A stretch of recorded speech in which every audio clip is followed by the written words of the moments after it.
நண்பன் யார், துரோகி யார்? நல்லவருடைய வாழ்க்கையில் துரோகிகள் நிறைய பேர் வந்து செல்வார்கள். இது நிதர்சனமான உண்மை.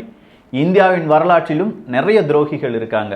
அதில் குறிப்பாக இப்போ பாகிஸ்தான் எடுத்துக்கிட்டிங்கன்னா இந்தியாவுக்கு எதிராக ஒரு பெரிய எச்சரிக்கை கொடுத்திருக்கிறார்கள்.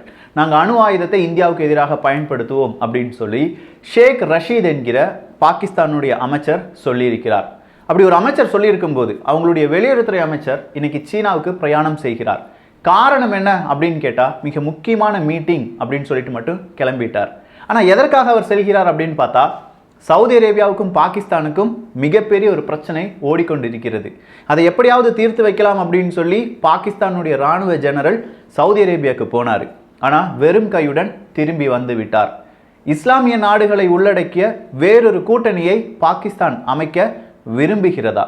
அதற்காக சீனாவுக்கு பிரயாணம் செய்திருக்கும் வெளியுறவுத்துறை அமைச்சர், பாகிஸ்தானுடைய வெளியுறவுத்துறை அமைச்சருக்கு ஒரே ஒரு செய்தி, அங்க சீனாவில் மசூதிகளை எல்லாமே அழித்து விட்டு பப்ளிக் டாய்லெட் கட்டுறாங்களாமே. அந்த உண்மை பாகிஸ்தானுக்கு தெரியுமா தெரியாதா? ஃபர்ஸ்ட் நாம தெரிஞ்சுக்கலாம், அதன் பிறகு அங்க என்ன நடக்கு அப்படிங்கிறத வேறொரு விஷயமாக பார்க்கலாம். அன்பு தமிழஞ்சங்களுக்கு தமிழ் பொக்கிஷத்தின் வணக்கங்கள்.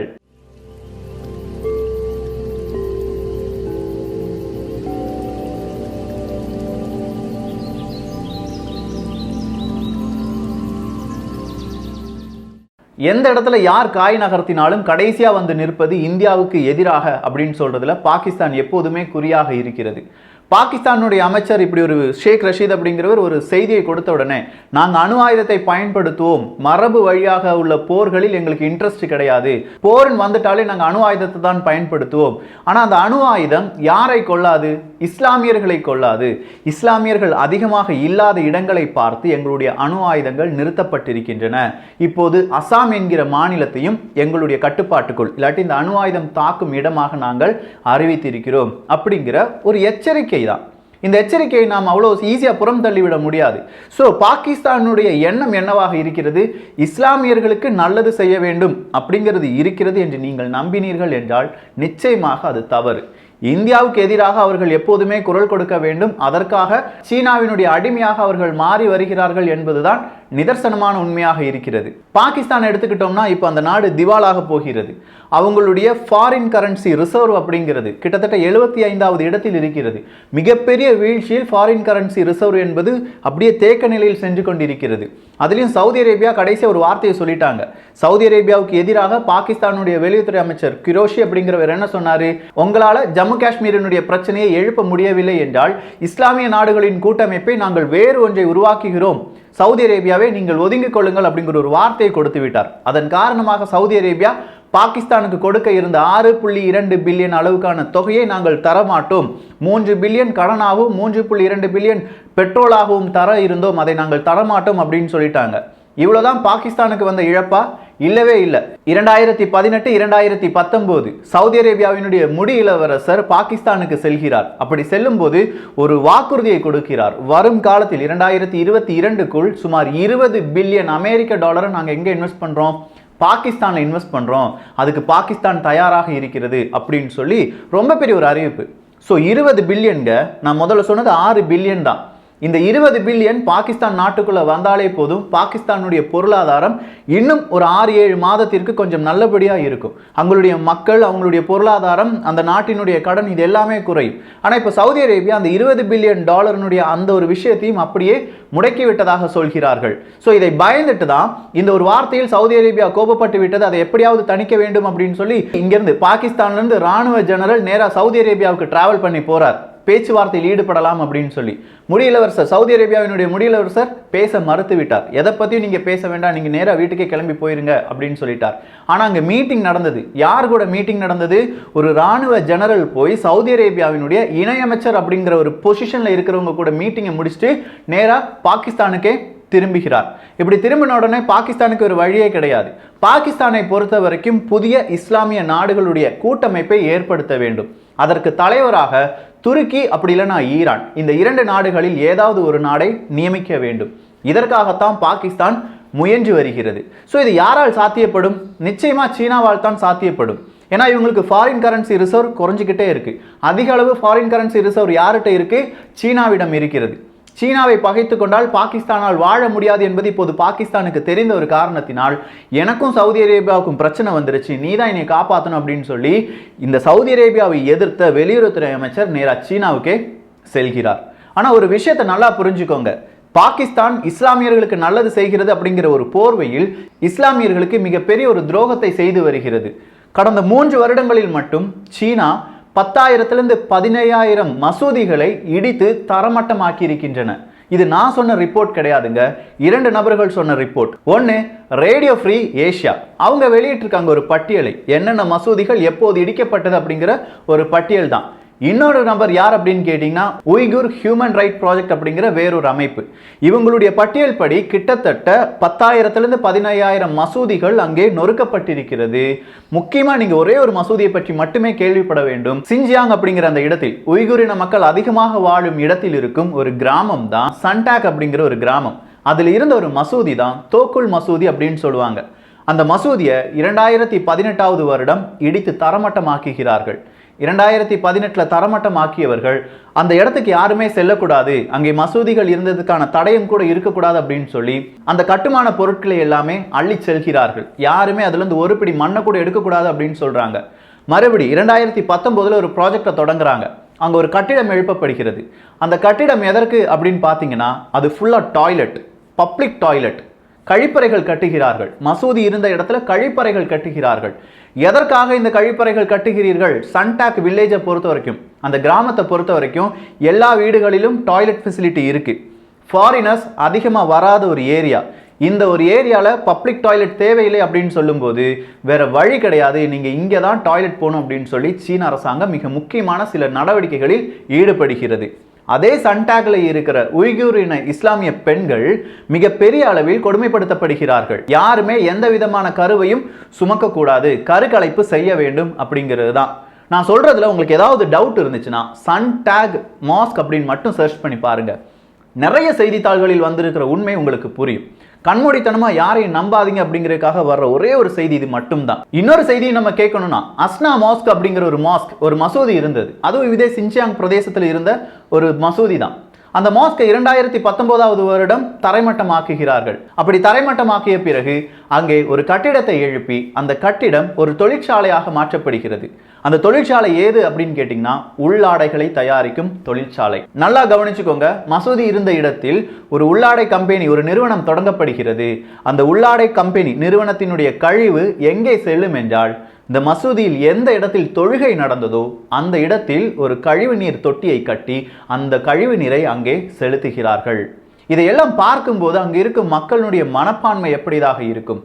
இவங்க கூட சேர்ந்து, சீனாவுடன் சேர்ந்து பாகிஸ்தான் சொல்லுது நாங்க இஸ்லாமியர்களுக்கு நல்லது செய்ய போகிறோம். நிச்சயமா சொல்றேன், இன்னைக்கு பாகிஸ்தானுக்கு சீனா உதவுற மாதிரி உதவுனாலும் இஸ்லாமியர்களுக்கு மிகப்பெரிய ஒரு எச்சரிக்கையாக யார் மாறுவார்கள்? சீன அரசாங்கம் மாறும்.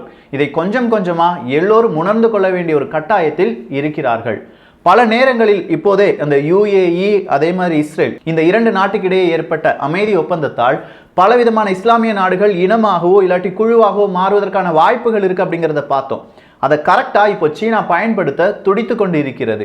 அப்படி ஒரு குரூப் தான் ஈரான், துருக்கி, கத்தர் மற்றும் பாகிஸ்தான், மலேசியா. இந்த 5 நாடுகள், இந்த 5 இஸ்லாமிய நாடுகளை சீனாவின் பக்கம் இழுத்து விட்டார்கள் என்றால் OIC, organisation of Islamic corporation என்பதை துருக்கி அப்படி இல்லைனா ஈரானுடைய பெயரில் அவர்கள் மாற்றி விடுவார்கள். அதன் பிறகு என்ன நடக்கும்?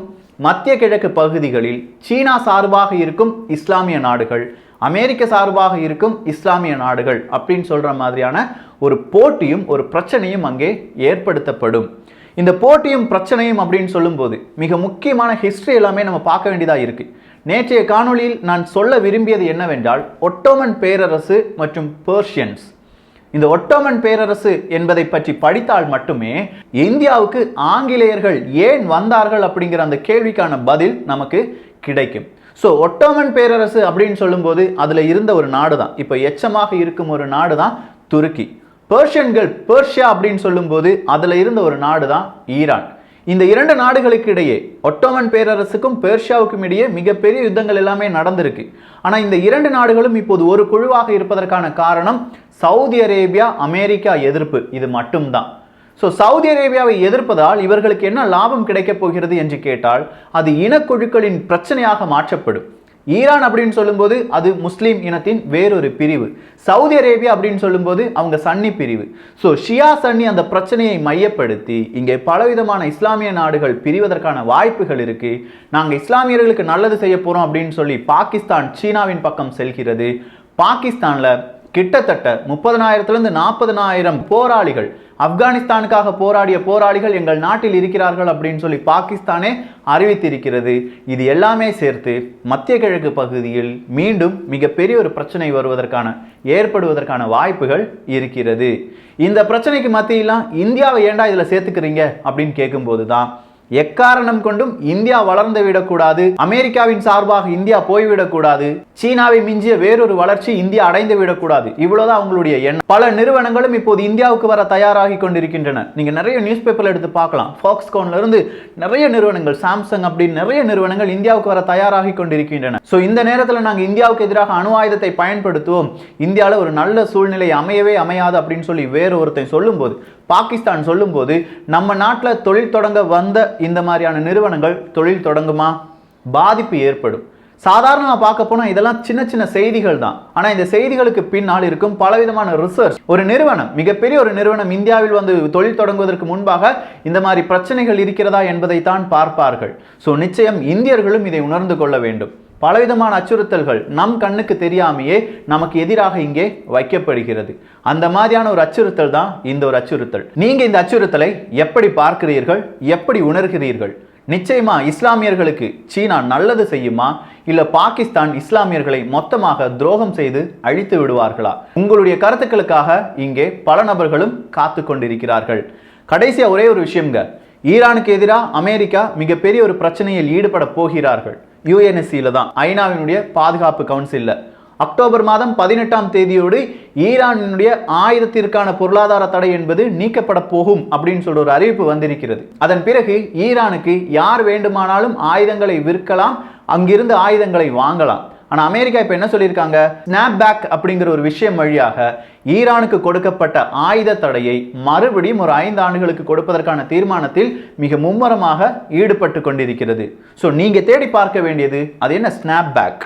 ஸ்னாப் பேக்னா அவங்களுடைய வீட்டோ பவரை, அதாவது யுஎன்எஸ்சியில் இருக்கிற நிரந்தர உறுப்பினர்களுடைய வீட்டோ பவரை பயன்படுத்த முடியாத ஒரு விதமான கேள்வி அப்படின்னு சொல்லலாம்.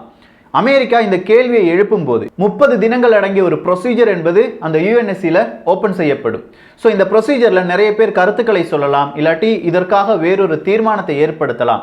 அந்த தீர்மானம் 2 விஷயங்கள் தான். ஒன்று, ஈரானினுடைய பொருளாதார தடை மறுபடியும் 5 ஆண்டுகளுக்கு நீட்டிக்கப்படும். அப்படி இல்லையா நீட்டிக்கப்படாது அப்படிங்கிற 2 ரிசல்ட். இதில் 2வது ரிசல்ட் வந்துச்சுன்னா அமெரிக்கா அவங்களுடைய வீட்டோ பவரை யூஸ் பண்ணுவாங்க. ஸோ நிச்சயமா இதை வேறொரு பதிவாக பார்த்து விடலாம். கொஞ்சமா தேடி வைங்க.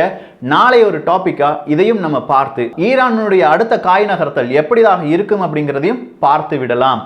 எல்லோரும் தமிழ் பொக்கிஷத்தில் இணைந்திருங்கள். தமிழ் பொக்கிஷம் சேனலை சப்ஸ்கிரைப் செய்யாத தோழர்கள் தோழிகள் தயவுசெய்து சப்ஸ்கிரைப் பண்ணிக்கோங்க. நல்லதை பகிர்ந்து நல்ல சமுதாயத்தை உருவாக்குவோம். நன்றி, வணக்கம்.